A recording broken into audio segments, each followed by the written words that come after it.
Conflict. I bet you don't love it. I certainly don't.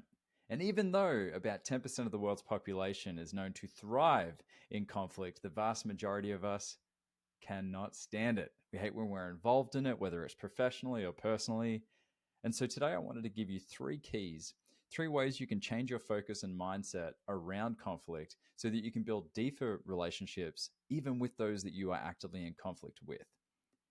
Now, it's estimated that $359 billion a year is lost in the workplace due to the impacts and effects of conflict. We're talking a decrease in employee engagement, productivity, morale. Conflict is everywhere. We certainly can't avoid it, yet we can be proactive in how we approach it. Now, I'm talking to those of you who, like me, feel that disgusting feeling in your guts when you know that it's there. When you know that you're not seeing eye to eye with the person across from you from the aisle, yet you know you have to work together. You know there's only one way through. You can't go around it anymore. And you have the awareness that, you know what, if you're going to sustain a relationship with this individual, you're going to need to push through it and work through it. So I want to give you the 3 C's to courageous conversations. And you can use this courageous conversation to lean in, to stand on a skinny branch so that you can show that you're willing to put the first foot forward in repairing a relationship that may be damaged or may be being impacted by this conflict. And just know, you're probably sitting there watching going, yeah, but I'm in the right, they're in the wrong. I have all the data, I have the receipts. It does not matter who's right, who's wrong. All right, what matters is that one of you is willing to stand up, be present, and do the work. Perhaps do the heavy lifting in this relationship. And there's not a lot of awards that are given out for this behavior, yet you will know at the end of the day, you were brave enough to step forward and show your courage in healing, repairing this relationship. So here are the three C's. I'll share them with you and then we'll dive into each. Number 1, clarity of intent. Number 2, compassion. And number 3, curiosity. Let's start with number 1, clarity of intent. Now, you may have a very solid case that you could present in front of a judge that would have them, the jury, everyone in attendance convinced that this other person is at fault, is wrong, was the one who made the mistake, is the one who should be responsible. Yet that doesn't matter. It doesn't matter if you have the case. It doesn't matter if you have all the evidence. At the end of the day, someone has to step forward and take responsibility for the relationship not being where it is. So we want to zoom out for a second and look at what's most important for you in this relationship. Clarity of intent. Getting clarity on what is your intention to approach this individual or this group of people to heal this relationship. Is it to be right or is it to get it right? Is it to pitch a case or support your team or defend a group of people? Perhaps. But is there also a piece that understands that when this relationship is healed or repaired or back in a functioning capacity, that everyone gets to move on? You get to take it as a learning opportunity and you get to move forward. So I might be in conflict with a team member of mine who continually butts in during presentations, steals the floor, uses language such as what he's trying to say is XYZ that makes me feel angry. Now, initially, I might want to just whatever, insert gap to make myself feel better, give him a piece of my mind, push him up against the lockers. No, that doesn't happen. Certainly doesn't if you want to keep your job. But I may have a certain amount of like kind of visceral or physical reactions in my body as that emotion arises. And that may be what I want to do immediately. Yet, if I take a moment to check in and go, really, above all else, what do I want in my relationship with this individual? Build the case for the repair. You know what? This person's been quite a valuable team member. We've had a great relationship in the past, and our relationship is bigger than this issue right now. So really my intention, the clarity I have around my intention is that I want to get back in a right relationship, to get back in a good place with this individual. So with that in mind, I can remove the desire to throw them up against the locker. I can remove desire to throw a couple of 4-letter words out there and give them a piece of my mind, and instead place above all else the importance of getting back in a good relationship with this individual.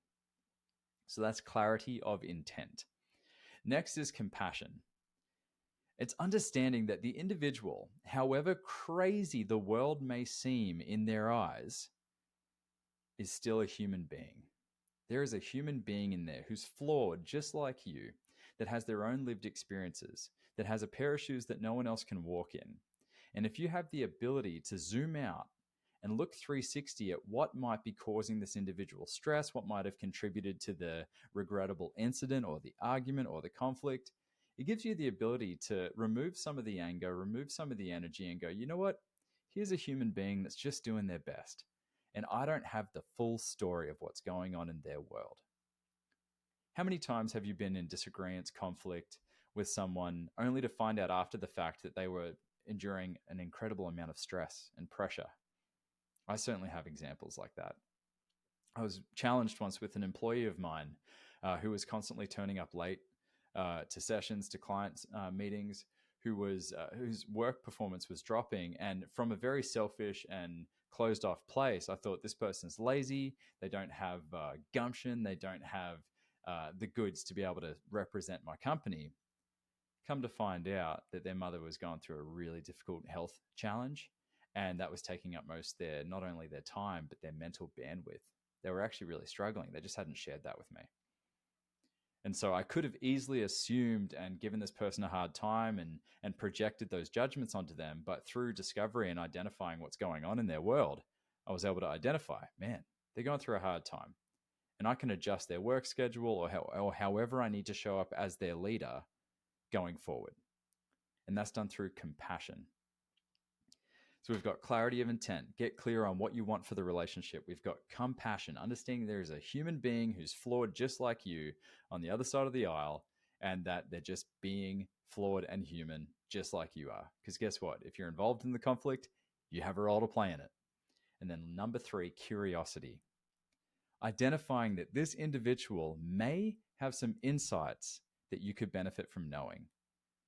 As solid as you think your case is in the argument, however confident you are that you are in the right, perhaps this individual may have the luxury of an outside perspective to see where you might be wrong, where you might have some blind spots.